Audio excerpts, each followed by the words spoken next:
जय श्री राम दोस्तों, आप देख रहे हैं यूट्यूब चैनल ज्ञान स्टार प्लस।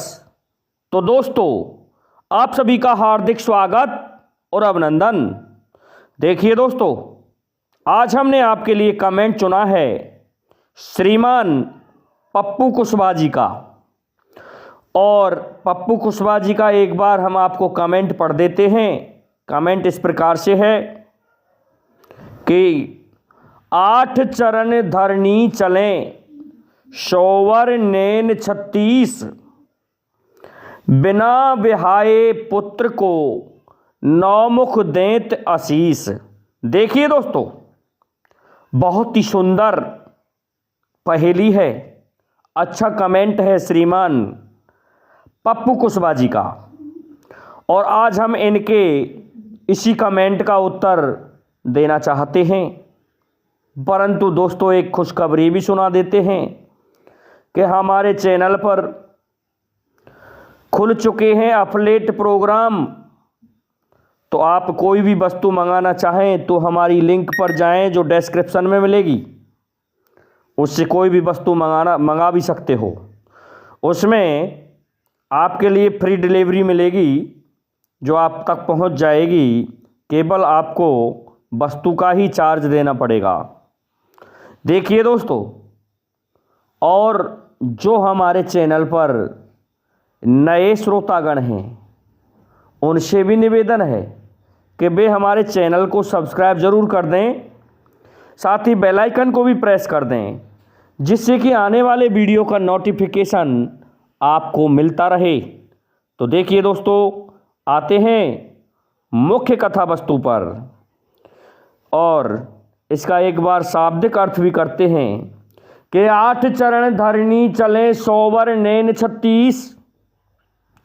के जो 8 पैर हैं, चरण का मतलब वो धरती पर चल रहे हैं, और शोवर नैन उनके जो नेत्र हैं वो 36 हैं। और क्या कहा है आगे, बिना विहाए पुत्र को, कोई ऐसा पुत्र है जिसका विवाह नहीं हुआ है। तो आगे क्या लिख रहा है, नौमुख देत आशीष, 9 मुखों से आशीर्वाद मिल रहा है। देखिए दोस्तों, ये इसका शाब्दिक अर्थ है, परंतु ये कथा कहीं अन्यत्र ही लगती है, वही हम आपको बताने जा रहे हैं। देखिए, आपने कथा कुछ इस प्रकार से है कि शिव पुराण के अनुसार ये कथा है, अन्यत्र कहीं लग नहीं सकती, तो शिव परिवार पर ही ये लगेगी। परंतु इसमें प्रत्येक लाइन का अलग अलग विवेचन है कि 8 चरण धरनी चलें। ये किस जगह की बात है? कहीं भगवान शिव और माता पार्वती जा रहे होंगे। तो देखिए, उस जगह पर 4 सिंह के पैर थे, तो 4 नंदी बाबा के पैर थे, क्योंकि जिन पैरों से चलना पड़ता है धरती पर 8 ही पैर टिक रहे थे।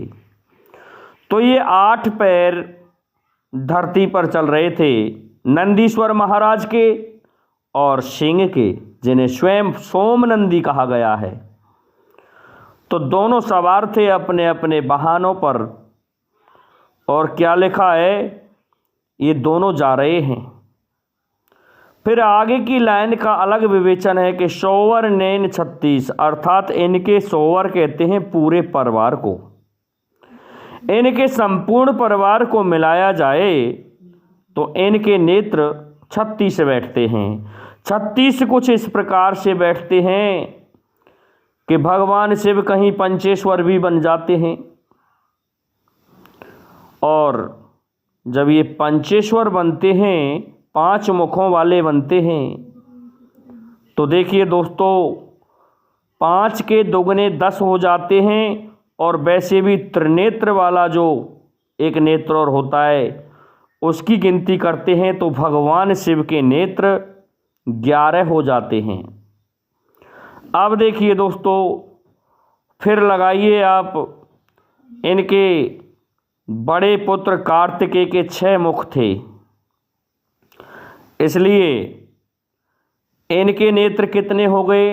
वैसे तो 3 मुख दिखा रखे हैं, लेकिन ऐसा भी बताया जाता है कि 6 मुख थे। तो 6 के दुगने 12 हो गए दोस्तों, और 12 और 11 मिलकर के 23 हो गए। अब फिर देखिए श्री गणेश जी महाराज के, तो गणेश जी महाराज के 2 नेत्र हुए इस प्रकार से 25 हो गए। अब फिर आगे देखते हैं दोस्तों 36 किस प्रकार से होंगे। अब ले लेते हैं हमारे नंदीश्वर महाराज के और इनके वाहन सोमनंदी के 4 नेत्र उनके हो गए। तो 25 और 4 मिलाकर के 29 नेत्र हो गए। अब फिर देखिए दोस्तों इनका परिवार अभी कितना रह रहा है। 2 पत्नी गणेश जी की, जिनका नाम रिद्धि और सिद्धि है। रिद्धि और सिद्धि के दोनों के नेत्र गिनेंगे हम, तो कितने हो गए दोस्तों? 29 और 4 33 नेत्र हो गए। अब देखिए दोस्तों ये सर्प के जो नेत्र हैं वो गिनती में नहीं आते हैं। चंद्रमा का नेत्र है वो गिनती में नहीं आता है। 2 नैन माँ गंगा के हो गए। इस प्रकार से 35 नेत्र हो गए और 36वां नेत्र हम लगाएं तो दोस्तों किसका लगाएं? जिसे हम नेत्र कह सकते हैं, चक्र कह सकते हैं, कुछ भी कह सकते हैं। जो नंदीश्वर महाराज पर जो उनका अलग से पैर होता है वो नेत्र ही होता है। इस प्रकार से ये शौवर नैन 36 बैठते हैं और शौवर पूरे परिवार के नेत्र हैं। 36 जो आँख हैं वो इस प्रकार से बैठती हैं। परंतु अगली लाइन का विवेचन और भी अच्छा है कि बिना ब्याहे पुत्र को। देखिए दोस्तों अब इनका ऐसा कौन सा पुत्र था जिसका विवाह नहीं हुआ? दोस्तों कुमार स्वामी कार्तिकेय के भी 2 विवाह हुए हैं और गणेश महाराज के भी 2 विवाह हुए हैं, 2 पत्नियां हैं। इस प्रकार से इनका तो कोई पुत्र कुंवारा ही नहीं है। पर देखिए इनका भी एक पुत्र कुंवारा है। माता आदि शक्ति कहलाती हैं माँ पार्वती। कहते हैं कि सृष्टि का प्रारंभ ही माँ पार्वती ने किया है। यही आदि शक्ति जगदम्बा भवानी हैं। इन्होंने ही तो सृष्टि की रचना की थी।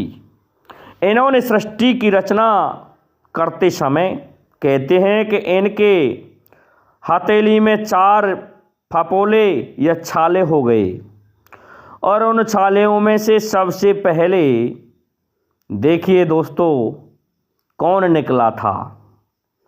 गणेश जी महाराज निकले थे, जिन्हें आदि गणेश कहा जाता है।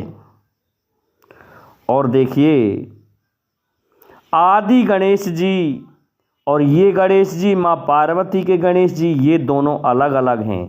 इसीलिए तो सबसे पहले उन आदि गणेश को मनाया जाता है क्योंकि वो मिट्टी के समान, उस ढेले के समान आकृति के थे, इसलिए उनको मिट्टी वाला स्वरूप पसंद था।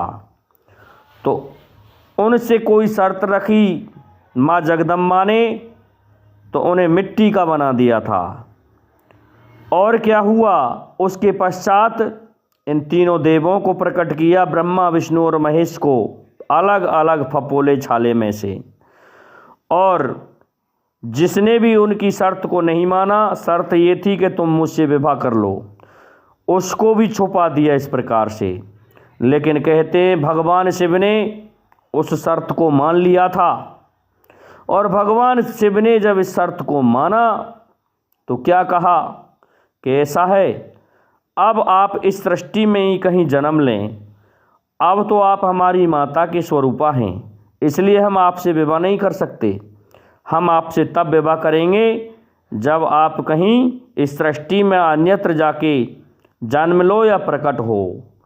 तो देखिए दोस्तों माँ जो जगदम्बा थी, आदिशक्ति थी, उन्होंने अवतार लिया था प्रजापति दक्ष के घर पर, तो सती बनी थी। उस जगह भगवान शिव से ही विवाह हुआ। कहते हैं कि माँ जगदम्बा आदिशक्ति के 108 अवतार हैं, जिनमें माँ पार्वती भी सम्मिलित है। अंतिम अवतार उनका माँ पार्वती का ही रहा। इसलिए अब बिना ब्याया पुत्र कौन रह गया।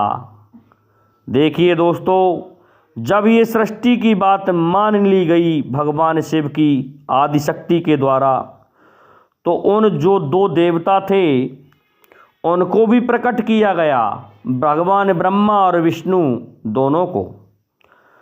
तो फिर गणेश जी से कहा कि तुम तो मिट्टी के डेले बने रह गए, लेकिन ऐसा है, सबसे पहले यदि किसी ने आदि गणेश को नहीं पूजा, इनका पूजन नहीं किया, तो समझ लेना वह जो विवाह है, वह जो मांगलिक कार्य है, कोई भी मांगलिक कार्य वो शुभ नहीं माना जाएगा, वो पूर्ण नहीं होगा।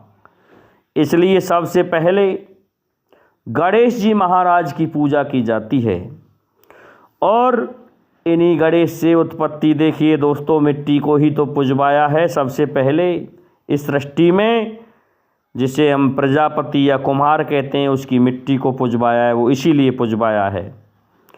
तो जो भी विवाह आदि मांगलिक कार्य किए जाते हैं, उसमें सबसे पहले कुम्हार की मिट्टी को पूजा जाता है। ये सत्य बात है दोस्तों।